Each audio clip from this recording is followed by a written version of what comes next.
Marcus Miller. Yeah. Somebody asked me, how'd you get the lineup that you got here? Because we got some pretty intense people here, you know.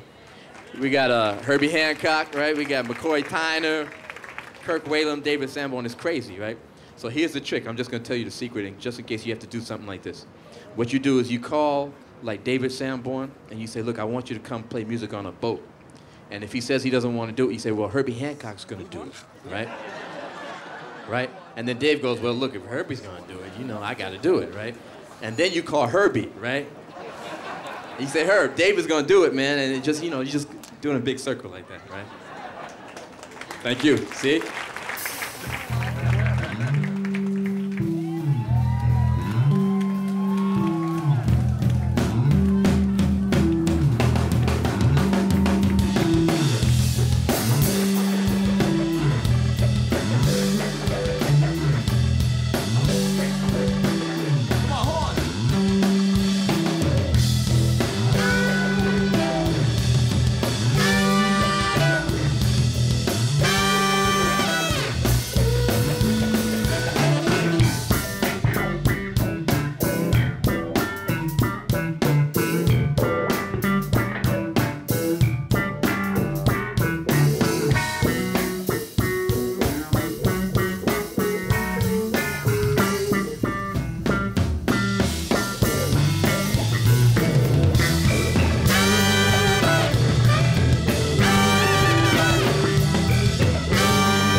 Michael Lazaroff. Been doing a lot of cruises in the United States.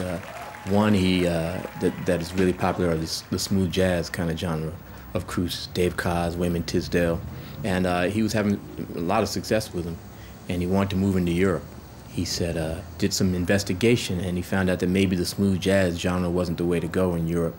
He asked around, and people suggested that he come to me because I travel a lot in Europe. He called me and said, look, I'd like you to check out these jazz cruises that I'm doing. And I got to admit, at first, I thought it was like a pretty corny idea, man, like a cruise, you know, there's an old television show in America called The Love Boat, and that's the only thing we knew about cruises was the Love Boat, with these, you know, kind of corny people hanging out on a boat on vacation, you know, playing shuffleboard, you know. But he asked me to come check out the cruises. He said, look, why don't you come on the smooth jazz cruises just to see what it's like? And I did. And first of all, you know, the boats, the cruises are incredible. You know, they're like huge hotels on the water. What was also incredible was that you realize that wasn't the boat. What made the cruise were the people. And if you got, you know, 2,000 people on a boat who love music, you're going to have a great time, you know, and they were just all so happy to be there. And it's such a beautiful environment that I started, you know, having second thoughts, saying this might be a cool thing to do. I talked to Michael and said, what kind of music would you like to put on? He said, well, I just wanted to put it in your court. Whatever music you think you'd want to hear, why don't you see if you can put that together? So I said, you sure? He said, yeah. I said, well, I want McCoy, Tyner, and Herbie Hancock, you know. These are the two most influential piano players in modern jazz. I knew that McCoy, Tyner had been traveling around and touring in Europe, so I knew it was a small possibility. And I know that Herbie is, you know, in Europe often. So I knew there were possibilities, but I still did think that they were fantasies. So when McCoy said yes, I was really excited about that. And then we talked to Herbie for a while. before he could see whether he was going to be free. But when Herbie finally said yes, then I said, well, whatever else happens is cool because I have these two geniuses on board. It automatically makes this cruise on another level, you know, automatically just from them being there. So one of the solutions that we came up with in order to allow all these musicians that we wanted to be able to participate was we had to get around the fact that the cruise was for such a long time. This is, you know, 3rd, 4th of July, and this is the prime season for concerts in Europe. So the idea we had was, well, look, the ship is going to dock in different ports. So why don't we just have some of the musicians just meet us in different towns instead of having them get on the ship with us here in Copenhagen and staying for the whole time. They can just get on in Gothenburg or Hamburg or wherever, do a show, then they can get off the next town and they can continue to tour. So that's the idea that we have. And so it made it a lot easier to make it work. On the boat, we're gonna have David Sanborn and Kirk Whalum, Herbie Hancock, McCoy, Tyner, John Scofield, Medeski, Martin and Wood, Lionel, Loueke, who's a fantastic guitarist. We have Dee Bridgewater and Roy Hargrove, DJ Logic, and Roberta Gambarini, James Carter, unbelievable saxophonist. We're gonna have myself.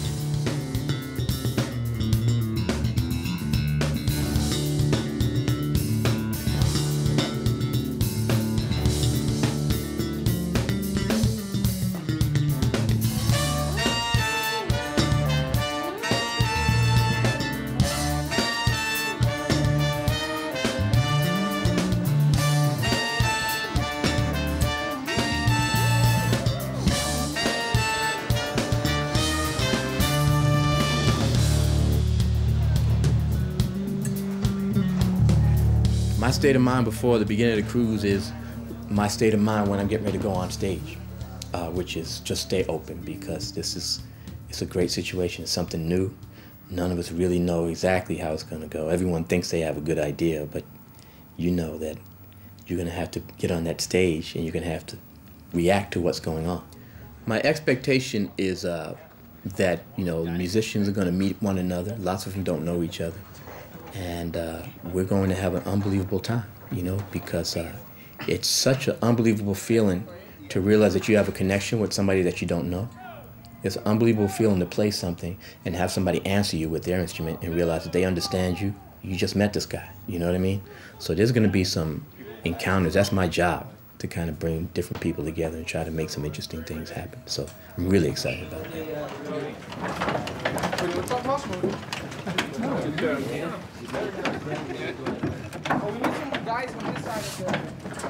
Yes. En even die blauwe single halen, Maarten. So we'll make a little corner for him. Yes.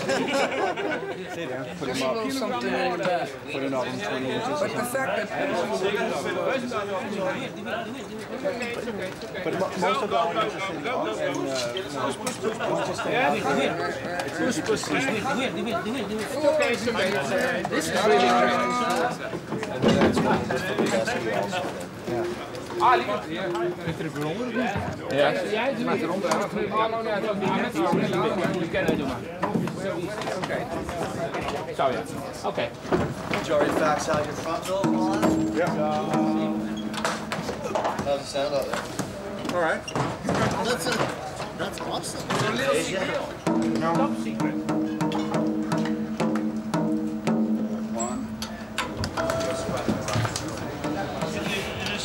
Good afternoon and welcome aboard the North Sea Jazz Cruise. This announcement is to let you know that coming up in just a couple minutes at 4 p.m. Once again, 4 p.m. in the Ryan Theater on Grégoire. We have an informative Have to remember, MIDI is an event start. Time code. Thank you. There's two types of sidemen. There's one sideman who's the chameleon. And what he does is whatever situation he plays in, he changes to make that situation work. You know, there's a lot of great musicians who do that. You don't really recognize them because they sound different on every record because all they do is change to make whatever is necessary, make the music good. Then there's the other side man who, although he makes the music work also, he does it with an identifiable sound. And that was tricky, but it was something I managed to do, you know, and I think a lot of it came because my style that I came up was developed in the studio. You know, I started playing in the studios when I was 17 years old. So I developed a style with headphones on, you know. I heard my sound like with a microscope. So man, it was very, very precise work that I was doing when I was developing my sound.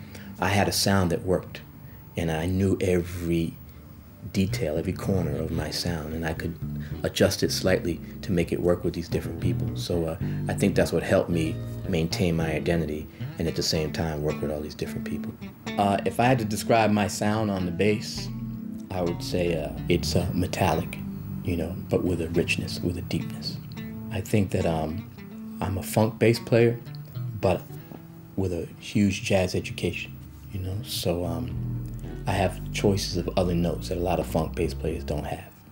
You know, people will say Marcus Miller was influenced by Jaco Pastorius, but I was influenced by Jaco because he was a composer and because he forced himself to find the other notes, you know, with harmony. You know, he taught himself how to use extended harmony to suggest different notes to him, you know, and that's what I've done as well, being influenced by him, you know. So I think, you know, my sound is like a reflection of who I am.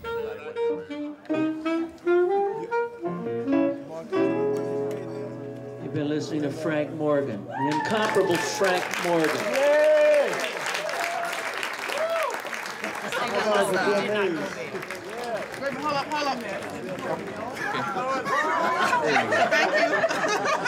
I met Miles when I was 21. My whole life is after Miles. My whole musical life is really after him. So there's definitely an after Miles, you know, but it's only a few years or before. When I played with Miles, he never gave us any direction. And yeah, the environment was, look, you're with Miles, that means you must be good. Figure out what to play. And some of the other guys in the band would go, Miles, what should I do here? You know, and that was the worst thing you could do, because then he'd tell you to do something stupid.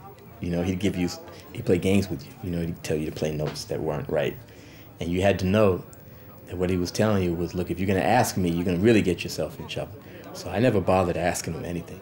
I just played. And if he looked at me like, no, I tried changing it. And when he started nodding his head, that was it. Miles Davis was definitely a school. It is a school because it's still alive. And don't ask me how he did it, but he managed to get just about every important musician from 1960 through now. And I think the thing that everyone who worked with Miles got was we all got the credential, the confidence. I mean, once Miles tells you, man, I love the way you play, there's no critic, there's nobody who can make you question who you are anymore, or that you have something that's worthwhile. So once you get that out of the way, that's a big step for a musician. And Miles gave that to everyone who was with him. Everyone that he met, that he liked, walked out of that situation with a different kind of confidence, you know. Even as a composer, you know, I was writing music before Miles, but once I wrote for Miles, and he was really into what I was doing, that was all I needed, you know. It was just like a license. It was a degree. It was like going to college and coming out with a master's, you know. Okay, I'm not going to worry about whether this is good or not. I'm going to worry about making something that I feel.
was playing with Miles, you know, he didn't talk a lot. You know, when I was playing bass in his band, he didn't talk a lot about music. You know, he talked to me about cars and food and women and clothes.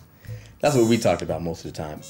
But, you know, I would be on the stage with him and I'd watch him operate musically, you know, and I would see him search for that right note. I would see him pull the horn away from his mouth because there was nothing to play. And he didn't put the horn back to his mouth until he could think of something beautiful to play. And I recognized that that's a sign of a great musician. You know, they just don't make sound just to make sound. If it's not important, they don't do it. And so I learned that. As a bass player, it's a little bit more difficult because I have to keep the rhythm going, because that's my job in a band, is to keep the rhythm. But I still do think about making sure I find things that work. Make sure it's important when I play, don't waste notes. I remember I played him some music of some musicians who were playing in the style of the 60s. You know, they were playing like, it was the 80s at the time, but they were playing in the style of the 60s. And I said, Miles, what do you think about this? And he listens, he goes, you know what I think when I hear that? And I said, what? He said, bell-bottom pants. And I said, bell-bottom pants? He said, yeah. And I realized that what he meant was that for him, music is connected to your life. You know, music is connected to the times. So if you're not wearing bell-bottom pants, why would you play music from the 60s? And I realized for Miles that for him, he made 70s music in the 70s, he made 80s music in the 80s. What I think of Miles Davis is that he was probably one of the greatest musicians of the 20th century. I think he changed music 4 or 5 times. And the word I keep coming up with is he was so courageous, man. I think that what I learned from him is you make music for right now, and if you're lucky, if you're talented enough, and if you've made the right choices, your music will still last. You can never be sure. But your first responsibility is to provide music for the world that you live in, to have your music reflect the times, you know.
kind of from the same school, the same philosophy, the same musical concept with Miles.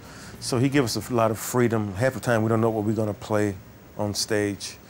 It may vary from night to night, who's solo where.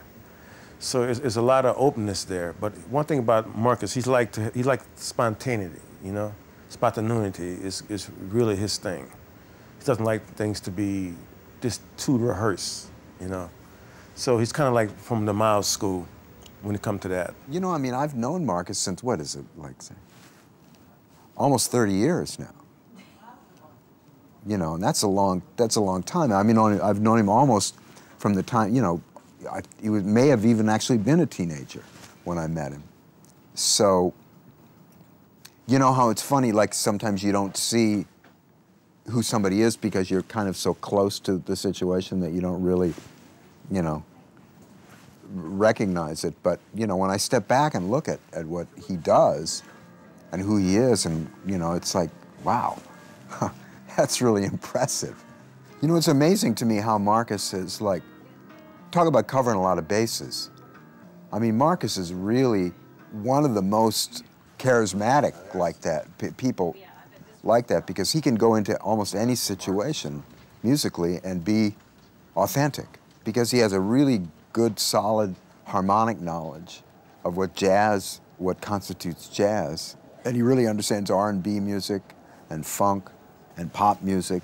I mean, and he has it, you know, not only does he kind of understand it and have an appreciation for it, but he also can get inside the music.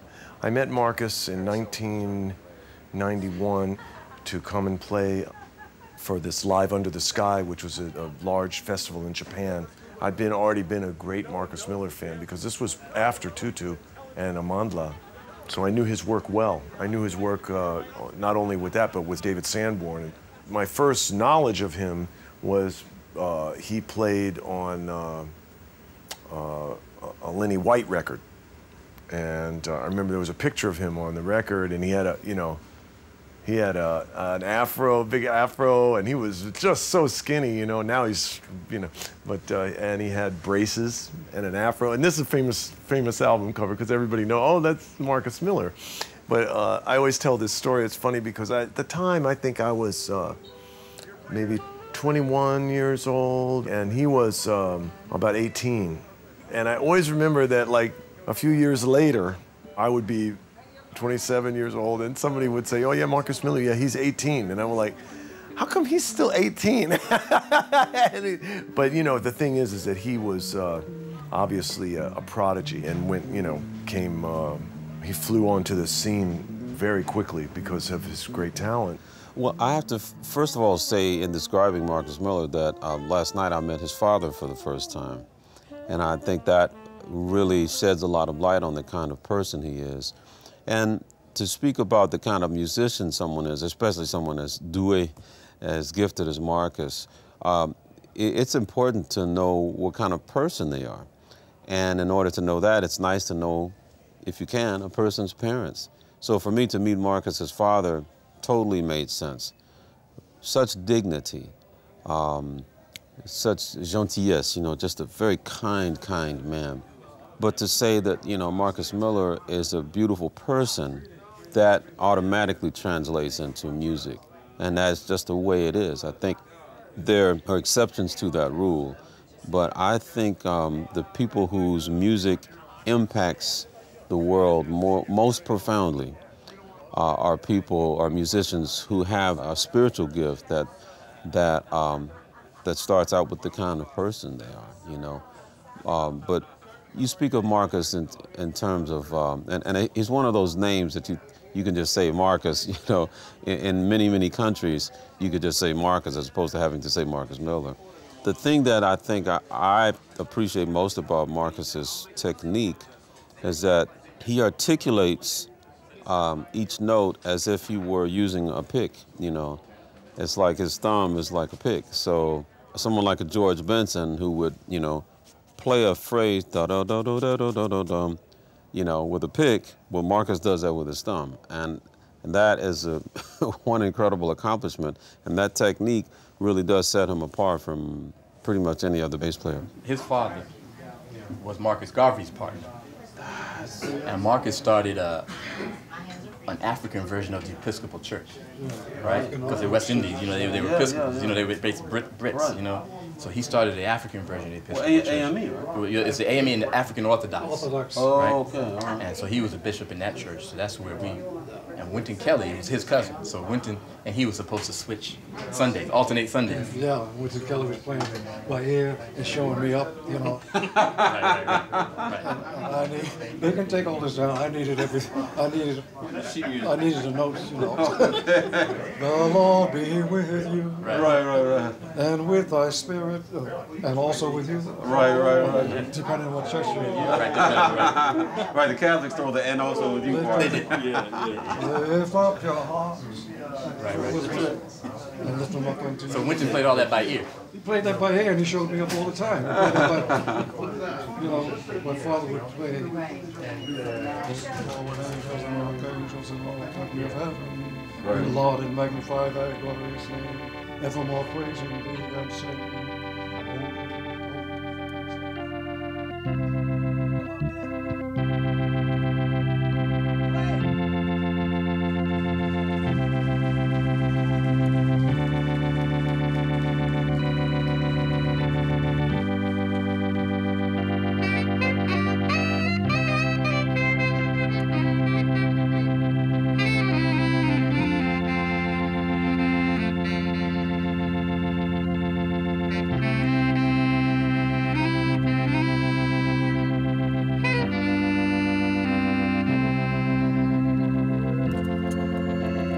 I first heard Kirk Whalum on a Bob James record in the 80s. Bob James discovered him.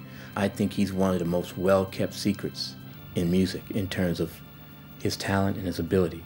He's very, very much into his religion, and he really loves God, and he really wants to bring people to God. That's his main thing.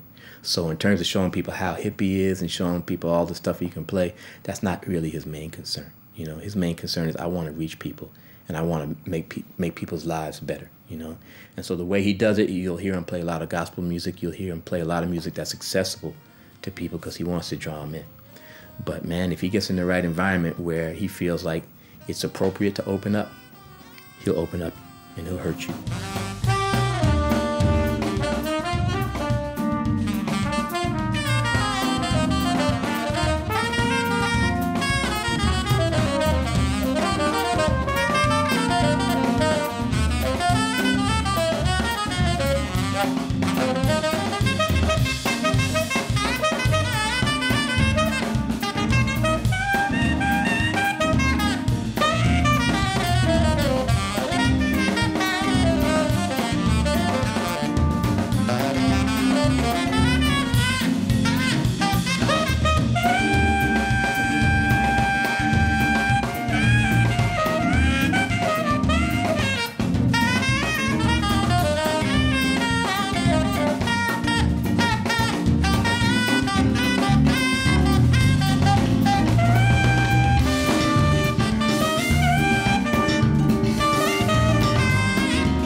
Music is very powerful, and ultimately, the music that impacts people the most profoundly is the music that comes from inside.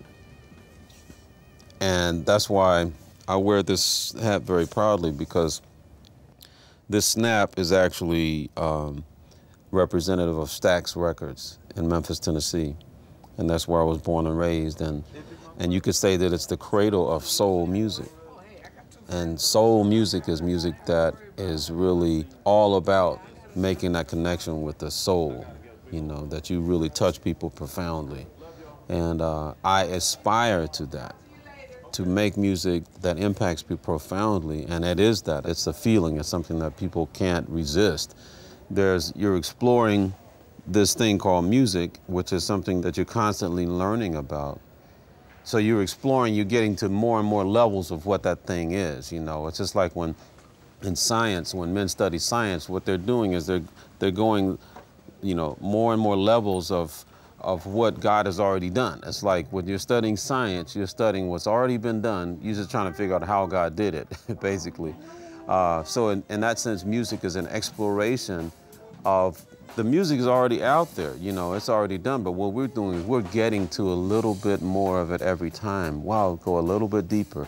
So there is an exploration, sort of external exploration, but at the same time, there's this internal exploration. There's something that's inside you that was placed there by God that's totally unique, something that you don't even know yet, but something that you are supposed to contribute to this world of music.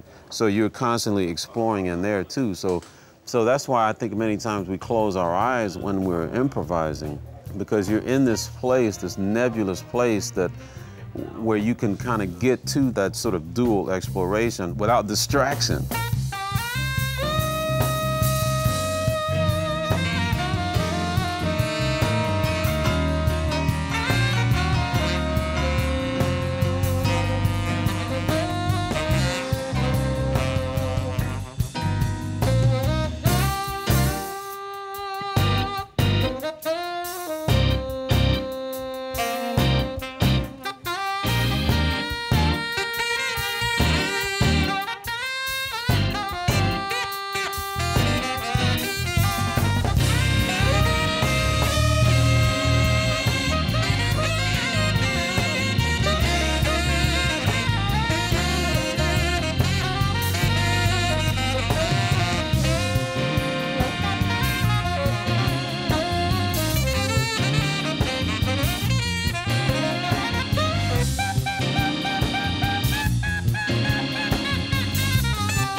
I never considered myself a smooth jazz musician. I think probably a lot of us, including Bob James, found ourselves sort of lumped into this genre of music that was really born out of a radio format. There was a radio format that came along, I think Chicago was the place that it really was born, called smooth jazz. And that's something that none of us chose or none of us sort of invented.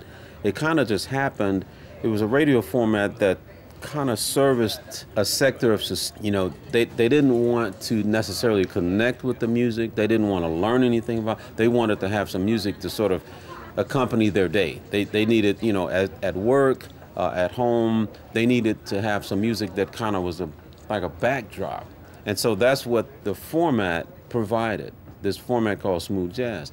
So then those of us who were playing instrumental music that had a more of an R&B sort of groove to it, there were a lot of us. There was David Sanborn, there was Al Jarreau, there was Bob James, you know. Well, that music naturally kind of got lumped into this category called smooth jazz. And then ultimately the category itself started to kind of become very sterile. And to most of us, to be called a smooth jazz musician is a little bit of an insult, but it's not necessarily something that I totally detest, because I feel like anytime I can serve people using my gift, then that's a good thing. And we have certainly been able to do that through this medium of what they call smooth jazz.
this cruise, you know, I really wanted to present the other side of jazz, you know, the musicians who are trying to push, the musicians who are trying to create new things. And I thought like DJ Logic would be perfect to have on the boat, you know. He adds a futuristic element, you know. His music is incredible because, you know, he comes from the hip-hop culture. He's from the Bronx. He understands the whole hip-hop thing, but he loves jazz. This is the first time I'm going to be working with him. But, you know, I feel like I know him already. I mean, when we just met 2 days ago, man, in the hotel lobby, and we picked up like you know, instead of how people normally pick up at letter A, we picked up at letter C, man. We were already like, yeah, man, so you tired? You know, like we known each other for a long time.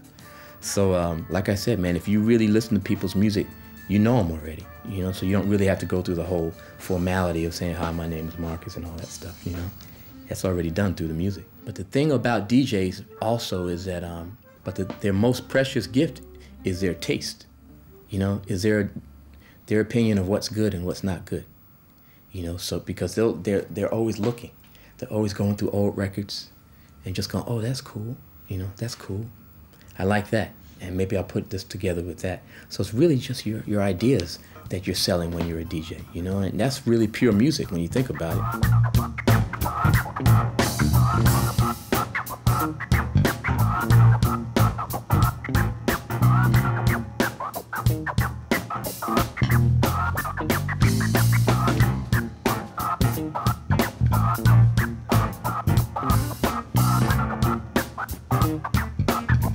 My first musical shock, Herbie Hancock, Rocket. That was like my start. That's what got me into DJing and the jazz and everything. You know, DST, he's a pioneer. You know, it's one of my mentors, and I look up to him. Herbie Hancock, I'm a big fan of his, and you know, it was just something that they were bridging two things together, and which was amazing. You know, and Rocket, you know, that was just like the best album. I was playing that all day, every day, you know, even breakdancing to it. I got my first turntables when I was 16. My mom's, you know, bought me turntables for Christmas, and I told her, no more toys. This is what I want to do. You know, 2 turntables and a mixer. And she was just like, what? You know, so she went out. They weren't the expensive ones. They were just something for me to get by. And I was just happy with that, just to have those 2 turntables. And now you see me today, you know? I took it to a whole nother level. And using my turntable just like an instrument, and just like how a blues player would use a washboard, you know, and how a keyboardist would use the keys. I just try to find those right sounds and tones and textures, and, you know, just try to be as logical as it could be and put them in the right places.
Marcus has amazing knowledge of music in general, and he has a really good understanding of each voice and each instrument, how it can work together. Because he produced so many records, he did so many, he wrote so much music. He has a real understanding of the overall group, how it can sound and how it can enhance it by having everybody bring something to it. There's a whole tradition of blues harmonica that is some amazing musicians. In terms of chromatic harmonica in jazz, there's very few. There's Toots Thielemans, there's Stevie Wonder, and there's a few other, but when I first started to be really serious about music, and jazz in particular, I started to really dedicate a lot of time practicing and try to learn more about my instrument and about music in general. So there's information available for harmonica, but not a whole lot. So, and also I was really curious about other stuff. And when I was about 17 years old, I met Toots Thielemans, and he asked me to play a little something for him. And then he told me one thing. He said, you know, if you like what I do, you should take it as an example, but go beyond and go further. Don't just copy what I do. Just use it as an example to help you to go further.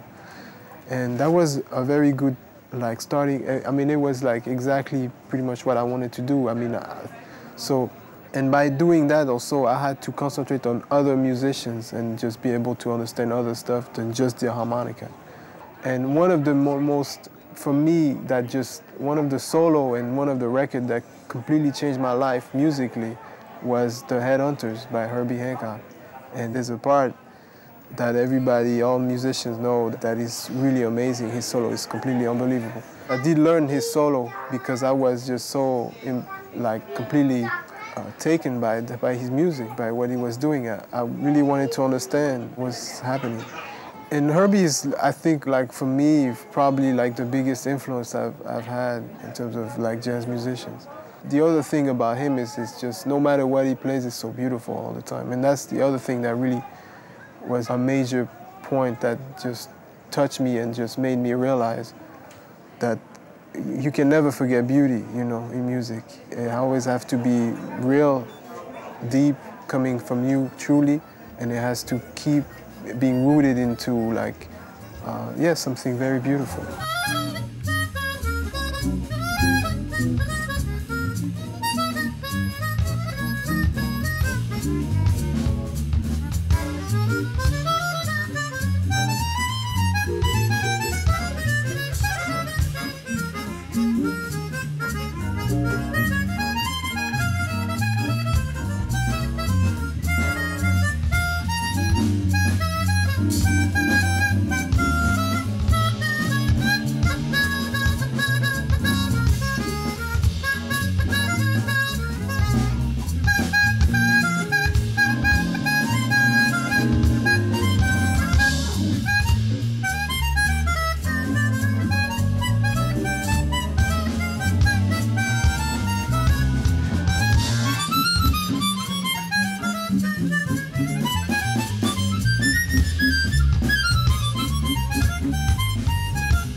My definition of the feeling is that we all have all these experiences that we've been in, that we've had in our life, that made us happy, made us sad, you know, and they're all memories in our unconscious mind. And every once in a while somebody says something, or somebody does something, or somebody plays something that just goes and makes those memories vibrate, you know, and it brings back whatever that feeling was that you had when you first had that experience. The easiest way to describe it is if you go to see a comedian, right? A great comedian. All great comedians do is tell you about your life. Things that you never thought about, but they're just so much a part of your life, you can't understand why you never thought about it. And the comedian is saying, man, don't you hate when something happens and you're, yeah, that does happen all the time. And it gives you such a great feeling because you've made a connection with this guy. And this guy is an artist because he's presented this experience to you in such a beautiful way that it makes you feel great about your life. It makes you feel like, yes, I go through that, and I feel better about myself by the way he just described my life. And that's what all artists do, man. All we do is we try to make those memories, those feelings, vibrate in your mind, you know, try to make that connection. My music absolutely reflects my life, you know. You hear my music, you hear funk beats, you hear beautiful harmonies, you know, you hear technical aspects, and you hear the feeling. My life was a huge attempt at balance. And I don't always do it very well, but it's my goal is just to create this kind of really dangerous balance where in my personal life, you know, I've got a family, 4 kids, you know, and I really want to be there for my family. I'm also a musician, a jazz musician who's trying to create music for the world, you know, and it's going like this, you know. And if you hear my music, you hear the same thing. And in the same way that if you meet Wayne Shorter after listening to his music, you go, oh yeah, he's exactly how I thought he would be. And if you meet Miles, or if you meet Herbie Hancock, if you meet me, you won't be surprised. If you hang with me, you know, you go, after listening to your records, I can tell that you're running around from here to there all the time, all day long, you know, because it's the same thing.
Fantastic time, okay? This is the indication. James Carter on saxophone. Coming out of nowhere. Keith Anderson on saxophone. Kirk Whalum on saxophone, killing people. Grégoire Maret on harmonica. Patrick Stewart trumpet. DJ Logic on the turntable. Poogie Bell on drums. Bobby Sparks on keyboard. And yours truly, Marcus Miller. Thank you. Thank you. Thank you for coming. We're going to have a great time. We love you. Bye-bye.